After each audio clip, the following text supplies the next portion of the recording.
Alright guys, time to diagnose the no start on the Durango. So as I explained earlier, we're driving down the road, or rather parked, went inside to a store, came out, and the car wouldn't stay running for us. We started it, and it sounded weird.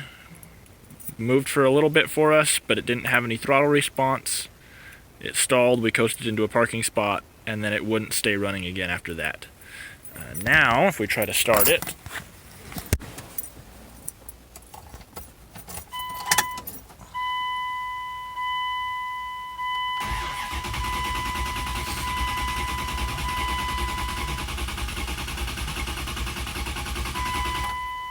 still we get nothing.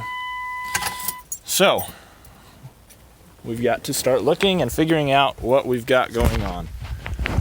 So when it first did it, there was no throttle response, nothing was happening with the gas pedal, so I thought, okay, maybe something up here is going wrong. Maybe we've got a throttle position sensor or a mass airflow sensor, something like that, that has an issue and it's not reading the right amount of air, so it wasn't giving any throttle response, and then it was letting it stall because it wasn't acting right. So I did a visual inspection. Okay, that's always the first step, is think about the systems involved and do a visual inspection. So I checked our connectors, I checked wiring, looking for any open circuits, any chafed wires, any cuts, disconnected sensors, anything like that. I did not find anything. So then we start looking at the system. All right, what is involved with getting the vehicle running? We know it's turning over, it's cranking, so we've got to make sure it's getting fuel, and we've got to make sure it's getting spark.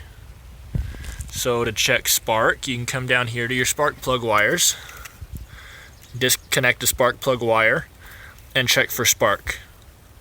On the side of the road, that can be a little bit tricky. You don't typically have a spark tester with you, so you've got to get a little bit tricky on how you would test that. And there's a couple different ways we can do that. We'll talk about that at another time, but you want to check your spark. In my case, we have spark. So then we got to check fuel.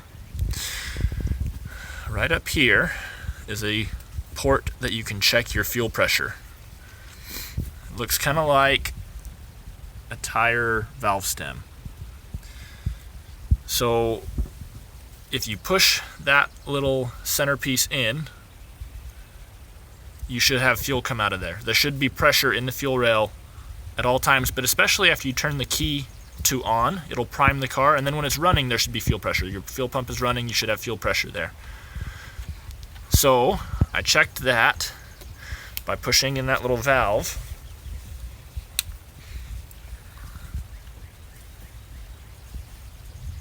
There's nothing coming out.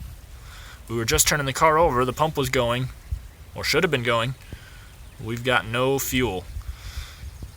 So we got to figure out why we don't have any fuel. So again, you got to look at the whole system.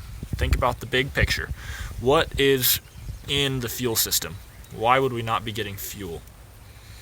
You've got a fuel pump, you've got power to your fuel pump, you've got switches to turn the fuel pump on. So we know the key's working because we've got all of our dash lights, it turns over, so everything there is more likely than not working. So then you want to check the next thing in line, which would be fuses and relays. Here are mine. So we can look right here, and this picture is a mirror version of what is here.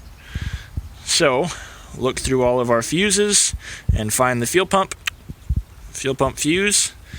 You check the mirrored image right there, and if you look in there, you can see that it's not broken, it's good, but you can also take a meter, a test light, and double check it. The next step would be to find the fuel pump relay right there. So it's going to be this one. Now on the side of the road, when you're not sure what's going on, you may not have a test light. So something that you can do is hold your finger on that while somebody else turns the key on and feel if it clicks or not. if it clicks, there's a good chance that it's working. It's not definite, but there's a good chance of it. But if it does click, you at least know that the circuitry is working. After that, you can, if you have multiple fuses or relays that are the same, you can swap relays. So I took my trailer brake, or my, which one did I do?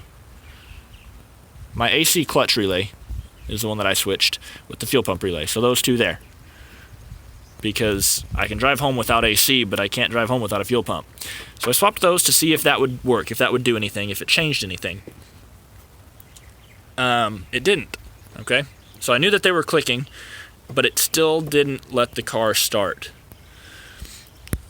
So we know we've got a good fuse, we know we've got a good relay.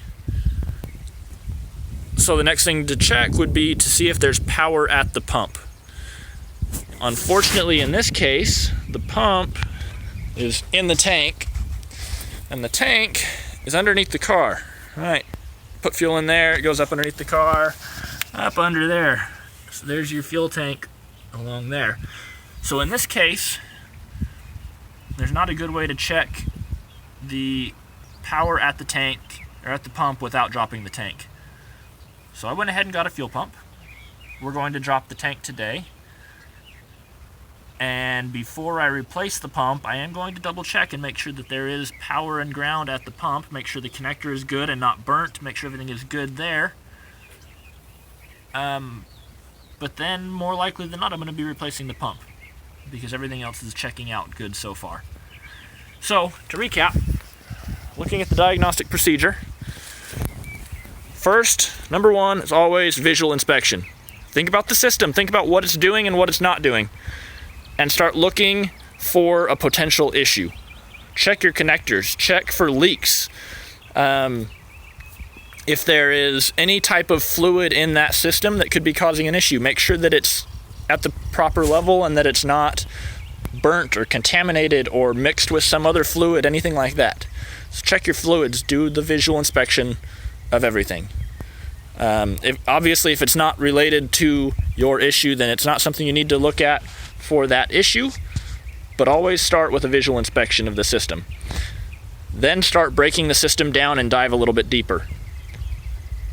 Determine if you have all the different necessary components to that system. In our case, did we have spark? Did we have fuel? So look at the system and break it down and start checking things. Once you find an issue, or maybe a question mark even, you're not sure if it's an issue or not, start tracing that down. Are the fuses good? Are the relays good? Are the switches good? So you start breaking it down piece by piece. All right? Go see your assignment. Let me know if you have any questions, and we'll start tearing this down and we'll look at the pump a little bit closer.